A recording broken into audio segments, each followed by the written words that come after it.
नमस्कार दोस्तों, आप सभी का बहुत बहुत स्वागत है आपके अपने YouTube channel the double helix में। मैं हूं आपका होस्ट विष्णु शर्मा और आज हम बात करेंगे प्रोटीन टारगेटिंग टू न्यूक्लियस के बारे में। तो चलिए शुरू करते हैं। सबसे पहले हम बात कर लेते हैं कि न्यूक्लियर पोर जो है, जो न्यूक्लियर पोर होता है उसका क्या रोल है प्रोटीन टारगेटिंग में। जैसा कि पिछली वीडियो में हमने बात की थी कि न्यूक्लियर पोर का जो साइटोप्लाज्मिक साइड का जो डायमीटर होता है वो होता है 80 टू 120 नैनोमीटर। ओके। और जो न्यूक्लियर साइड का जो डायमीटर होता है वो होता है अप्रोक्सीमेटली 40 नैनोमीटर। अब इसके ट्रांसपोर्ट के लिए जो 20 किलो डाल्टन 20 किलो डाल्टन से जो स्मॉलर मॉलिक्यूल्स होते हैं they can easily move in और out from cytoplasm to nucleus and nucleus to the cytoplasm. ये हो सकते हैं हमारे एपोलर मॉलिक्यूल्स, एपोलर मॉलिक्यूल्स हो सकते हैं, स्मॉल पोलर मॉलिक्यूल्स हो सकते हैं, स्मॉल पोलर मॉलिक्यूल्स,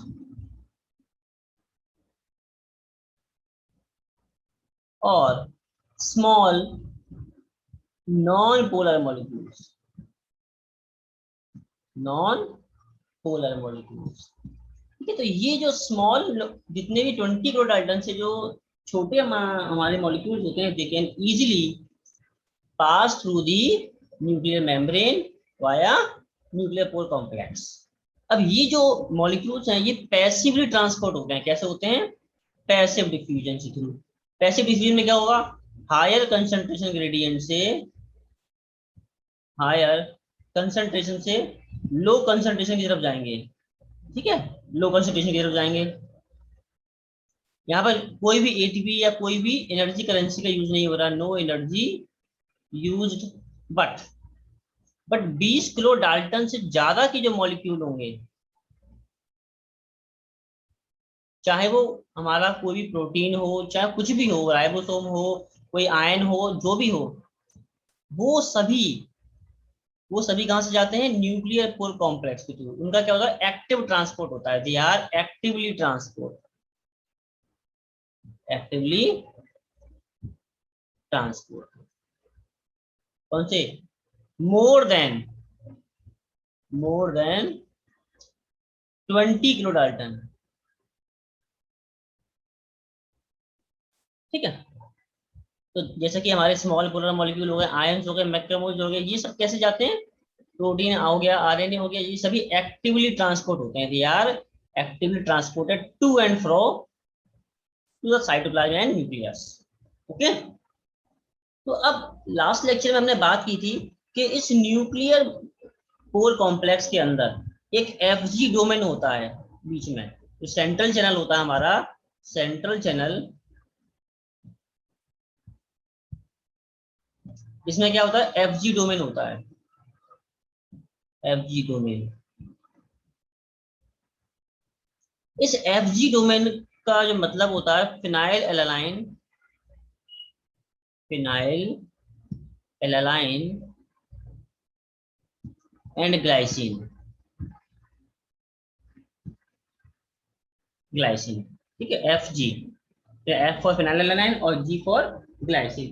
ये जो फिनाइल एलानाइन है ये इस सेंट्रल चैनल को बना देता है, बहुत ही ज्यादा हाइड्रोफोबिक बना देता है। Make central channel, make central channel, make central channel hydrophobic. और ये जो ग्लाइसिन है ये इसे डायनेमिक दे देता है, डायनेमिक्स प्रदान कर देता है। यानी कि डायनेमिक इसका जो साइज है न्यूक्लियर पोर का घट सकता है और बढ़ सकता है। तो जो डायनेमिसिटी होती है वो किसकी वजह से होती है? ग्लाइसिन की वजह से।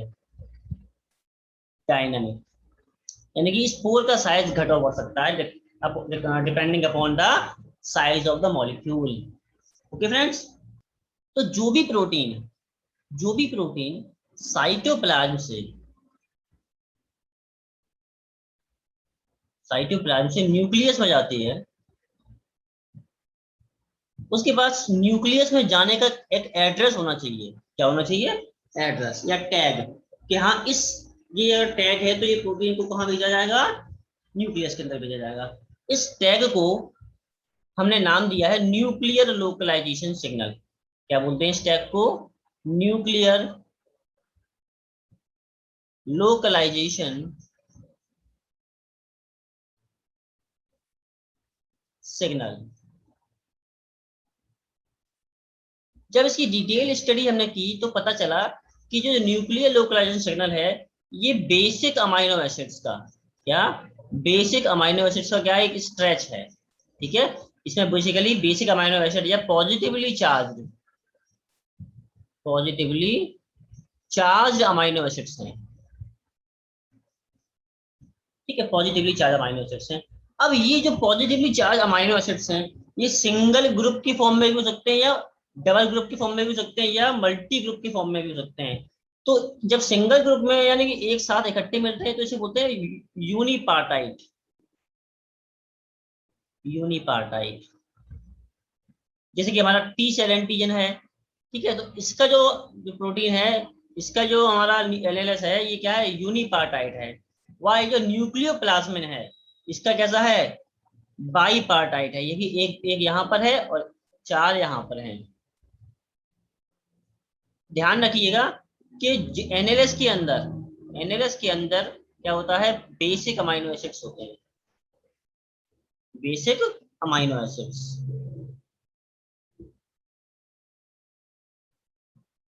ओके,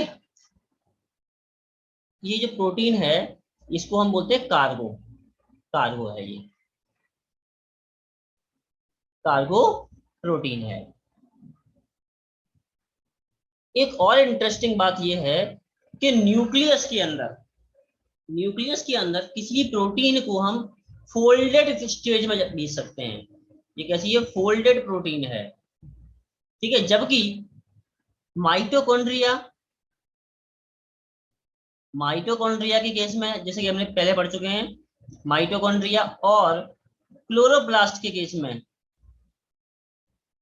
क्लोरोप्लास्ट के केस में क्या थी, प्रोटीन जाती थी अनफोल्डेड जाती थी। कैसी जाती थी, अनफोल्डेड।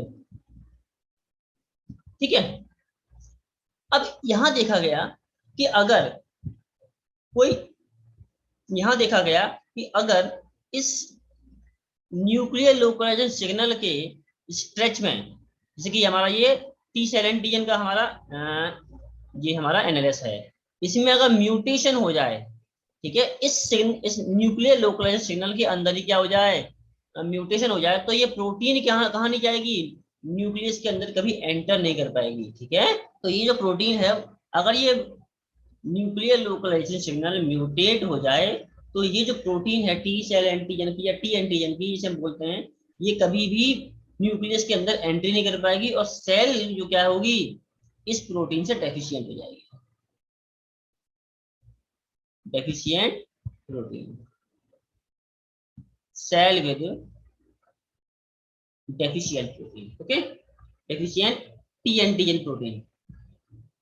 अब इस न्यूक्लियर लोकलाइजेशन सिग्नल को हमारा एक न्यूक्लियर ट्रांसपोर्ट रिसेप्टर होता है जो क्या करता है, आइडेंटिफाई करता है कि इस प्रोटीन के पास ये अगर है और तो मैं क्या करूंगा, इससे बाइंड करूंगा। इस प्रोटीन को हम बोलते हैं क्या, इम्पोर्टिन।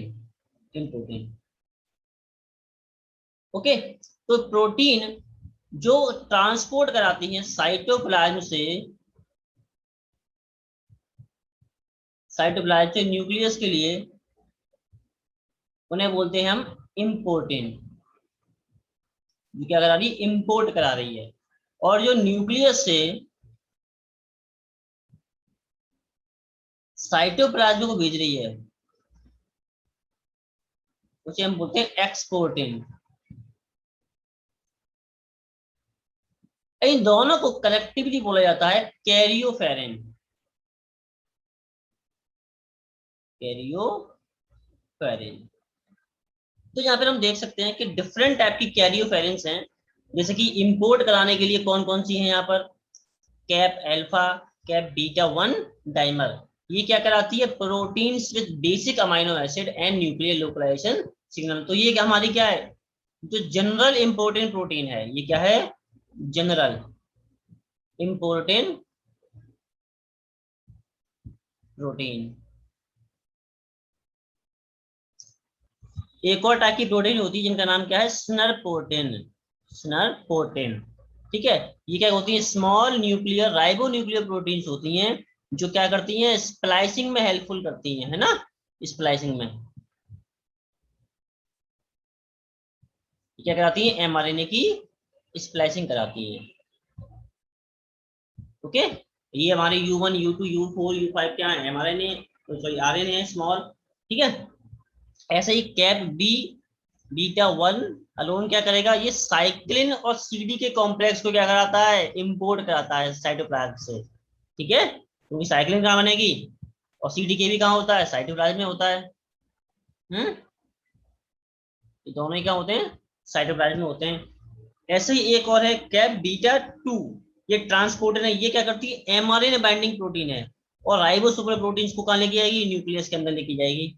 एक और इंपॉर्टेंट है इम्पोर्टेंट सेवन। ये इम्पोर्टेंट सेवन क्या करती है? हिस्टोन प्रोटीन्स को, स्पेशली H1 हिस्टोन को लेके आती है, ठीक है। इसी तरीके से बहुत सारी एक्सपोर्ट प्रोटीन्स भी होती हैं जिन्हें हम एक्सपोर्टिन बोलते हैं। जैसे एक्सपोर्टिन टी हो गई, एक्सपोर्टिन 4 हो गई, ये टीआरएनए को लेके जा रही है, इसलिए इसका नाम इस एक्सपोर्टिन टी रख दिया है। कैस है, ये कैप अल्फा भी बोल सकते हैं। CRM1 है, protein with leucine rich nuclear export signal, ये बहुत इंपॉर्टेंट है। देखिए, वो प्रोटीन जो न्यूक्लियस से साइटोप्लाज्म जाती है, न्यूक्लियस से साइटोप्लाज्म जाएगी, उस प्रोटीन के पास भी एक टैग होना चाहिए कि इस प्रोटीन को कहाँ भेजना है? हमें साइटोप्लाज्म भेजना है। तो उस टैग को हम बोलते हैं nuclear export signal. Nuclear export signal.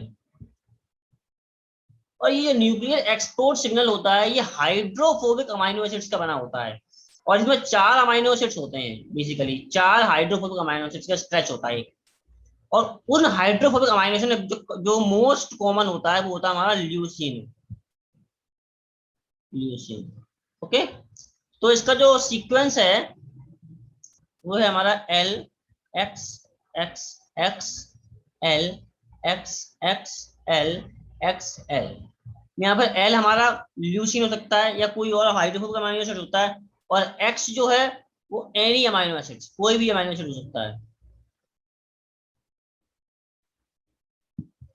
तो यहाँ पर 4 ल्यूसीन है, 1 2 3 और ये 4। ओके फ्रेंड्स, तो अब हम बात करते हैं कि किस तरह से न्यूक्लियर इंपोर्ट होता है, यानी कि प्रोटीन्स को न्यूक्लियस के अंदर लाया जाता है। ओके, तो जैसे कि ये हमारी प्रोटीन है कार्गो प्रोटीन। ये कैसी है? कार्गो प्रोटीन है। ये कार्गो प्रोटीन कैसी है? फोल्डेड है। और इसके पास यहाँ, ये यहाँ पर क्या है? व्हाइट कलर से कर दे रहा हूँ मैं इसको। ये व्हाइट कलर से क्या है? न्यूक्लियर लोकलाइजेशन सिग्नल है। ये न्यूक्लियर लोकलाइजेशन सिग्नल बाइंड करेगा साइटोप्लाज्म में। प्रोटीन मिलती है, इसका नाम है इम्पोर्टिन। ये हमारी क्या है? इम्पोर्टिन प्रोटीन है। ये इम्पोर्टिन प्रोटीन पे ये क्या होगी? Nuclear localisation signal binding site होगी। ये क्या करेगी? इससे बाइंड कर जाएगी। जैसे ही ये बाइंड करेगी, ठीक है, ये स्टेबल कॉम्प्लेक्स बना लेगी, ठीक है। इसे हम बोल सकते हैं इम्पोर्टेंट कार्गो प्रोटीन कॉम्प्लेक्स, ठीक है। Important cargo protein, important cargo complex.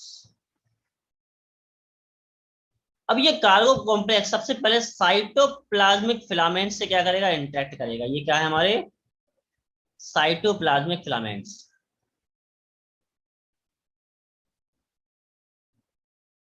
जैसे ही ये साइटोप्लाज्मिक फिलामेंट से इंटरेक्ट करेगा, ये कन्फर्मेशनल चेंज लेके आएगा किसके अंदर? न्यूक्लियर पोर कॉम्प्लेक्स के अंदर। कन्फर्मेशनल चेंज, सॉरी यहाँ नहीं लिखते। ये क्या करेगा? कन्फर्मेशनल चेंज लेके आएगा।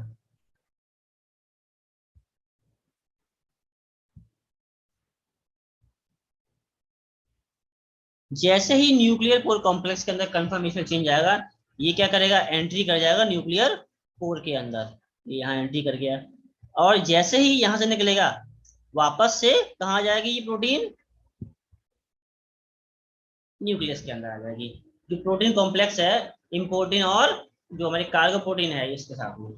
अब जैसे ही इम्पोर्टिन न्यूक्लियस के अंदर इस प्रोटीन को लेके आता है, इससे एक जी प्रोटीन होती है बाइंड कर जाती है, that is called Ran GTP. Ran GTP, ये जीटीपी बाउंड स्टेज में होती है। ये जैसे ही जीटीपी बाउंड स्टेज में से बाइंड करती है, तो इस इम्पोर्टेंट के अंदर क्या होता है, कन्फर्मेशनल चेंज आ जाते हैं। क्या आते हैं? इम्पोर्टेंट के अंदर ही क्या आ जाएंगे, कन्फर्मेशनल चेंज।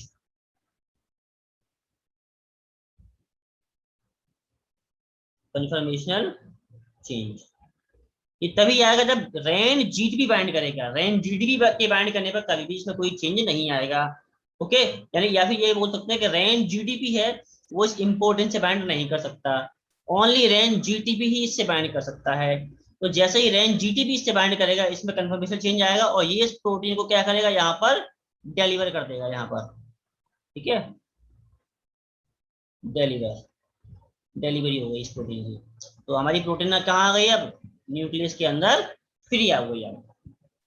अब ये रैन जीटीपी, ये रैन जीटीपी यहां से इसको वापस लेकर के जाएगा कहाँ, साइटोप्लाज्म के अंदर, ताकि इसका क्या हो, साइकिल जो है इंपोर्टेंट प्रोटीन की बनी रहे। क्योंकि इंपोर्टेंट प्रोटीन अलोन यहां से बाहर नहीं जा सकती है, इसको क्या चाहिए, एक कैरियर चाहिए। क्या चाहिए? कैरियर। वो कैरियर काम क्या कौन कर रहा है, रैन जीटीपी। तो रैन जीटीपी जैसे ही इसको यहां से लेके जाएगा बाहर, जैसे ही बाहर पहुंचता है, यहाँ बाहर साइटोप्लाज्मिक फिलामेंट्स के ऊपर एक एंजाइम अटैच्ड होता है, that is called Ran GAP. Ran GAP, GAP stands for GTPase activator protein. Activator protein, GTPase activator protein. तो रैन गैप करे क्या करेगा, इस जीटीपी को, इसके जीटीपी को क्या करेगा, हाइड्रोलाइज कर देगा। ये हमारा जीटीपी था, हाइड्रोलाइज हो गया। जैसे ही हाइड्रोलाइज होगा, फॉस्फेट अलग निकलेगा और रैन जीटीपी कन्वर्ट हो जाएगा रैन जीटीपी में। जैसे ही रैन जीटीपी में कन्वर्ट होगा, ये क्या करेगा, इसका जो ये इससे बाइंड नहीं रह सकता, किससे, इंपोर्टेंट से। यानी कि रैन जीडीपी इंपोर्टेंट प्रोटीन से बाइंड नहीं रह सकता। ओके, अब ये बाहर हमारा रैन जीडीपी है, इसको अंदर कैसे लाया जाए, ये भी तो बात है कि भाई रैन जीडीपी को वापस चाहिए, क्योंकि हमें अंदर भी तो रैन जीडीपी चाहिए वापस, ताकि जो प्रोटीन आए उसको रैन जीडीपी बाइंड कर सके इंपोर्टेंट से और वापस से लेके आ सके। तो इसकी साइकिल को मेंटेन करने के लिए एक और टाइप की प्रोटीन की जरूरत पड़ती है, that is called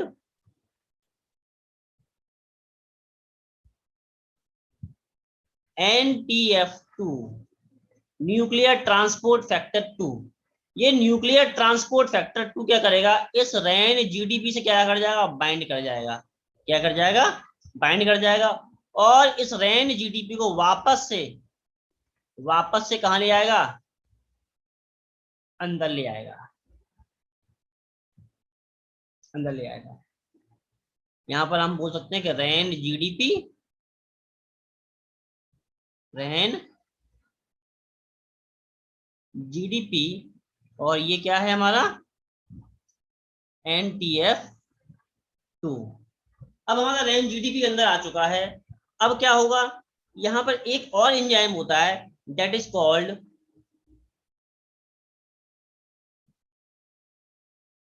Ran GEF.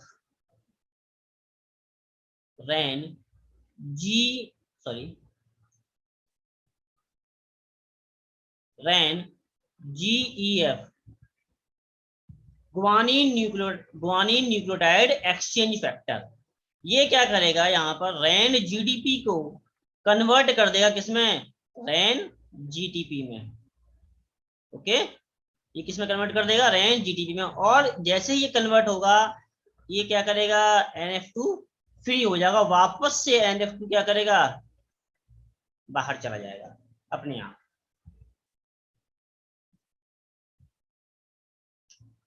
Sorry, NF2 नहीं है, NTF2 है, sorry, NTF2, nuclear transport factor 2। तो ये NTF2 जो क्या है वापस बाहर चला जाएगा, और जो रेंज GEF है वो क्या करेगा, रेंज GDP को रेंज GTP में कन्वर्ट कर देगा। तो अब हम बात करते हैं कि न्यूक्लियर एक्सपोर्ट कैसे होता है, कि किस तरह से प्रोटीन्स जो हैं न्यूक्लियस से कहाँ जाती हैं, साइटोप्लाज्म के अंदर। ठीक है, तो proteins are targeted for export from the nucleus by specific amino acid sequences called nuclear export signals. ये न्यूक्लियर एक्सपोर्ट सिग्नल कैसा होता है, 4 अमाइनो एसिड का होगा, 4 अमाइनो एसिड्स, और कैसे होंगे ये, हाइड्रोफोबिक होंगे। कैसे होंगे, हाइड्रोफोबिक। और बेसिकली कौन सा मिलता है इसमें, ल्यूसीन। ठीक है, these signals are recognised by receptors in the nucleus. अब ये जो सिग्नल है इसको कौन रिकॉग्नाइज करेगा, एक्सपोर्टिन प्रोटीन। कौन करेगा, exportin protein, which direct protein transport to the cytoplasm. जो क्या करती है, इसको डायरेक्ट करती है कहाँ के लिए, प्रोटीन को साइटोप्लाज्म में भेजने के लिए। Ran is required for nuclear export as well as import. यहाँ पर बहुत इंपॉर्टेंट चीज है कि रेन जो क्या है जरूरी है किसके लिए, न्यूक्लियर इंपोर्ट के लिए भी जरूरी है और न्यूक्लियर एक्सपोर्ट के लिए भी जरूरी है। पिछली स्लाइड में हमने देखा था कि रेन जो है जीटीपी बाउंड स्टेज में ही, सिर्फ जीटीपी बाउंड स्टेज में ही क्या कर रहा था, इंपोर्टेंट को बाहर लेके जा रहा था। सेम कंडीशन में रेन यहाँ पर जीटीपी बाउंड स्टेज में ही क्या किसको लेके बाहर जाएगा, एक्सपोर्टिन। और एक्सपोर्टिन से कौन जुड़ा होगा, जो हमारी कार्गो प्रोटीन होगी, इसको हमें बाहर भेजना है। ठीक है, तो Ran GTP promotes binding of exportin and their cargo protein but dissociates complex between importin and their cargo. ठीक है, देखो यहां पर बाइंड करता है, यहाँ पर क्या है, ये इससे बाइंड कर रहा है, कौन, रैन। वहां पर डिसोशिएट कराता है, यहाँ पर बाइंडिंग करवा रहा है इम्पोर्टिन और प्रोटीन की, सॉरी यहाँ पर बाइंडिंग करवा रहा है एक्सपोर्टिन और प्रोटीन की, बट डिसोशिएट करवाता है इम्पोर्टिन और प्रोटीन की। रैन जीटीपी, इसे थोड़ा सा और कलर से लिखता हूँ, समझ में आ जाएगा आप लोगों को।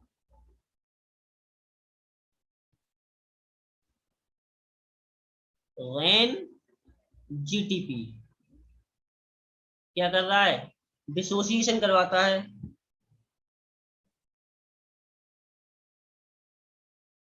किसका, importin and cargo protein, cargo protein का। यहीं पर रैन जीटीपी, रैन जीटीपी क्या कर रहा है, बाइंडिंग करवा रहा है,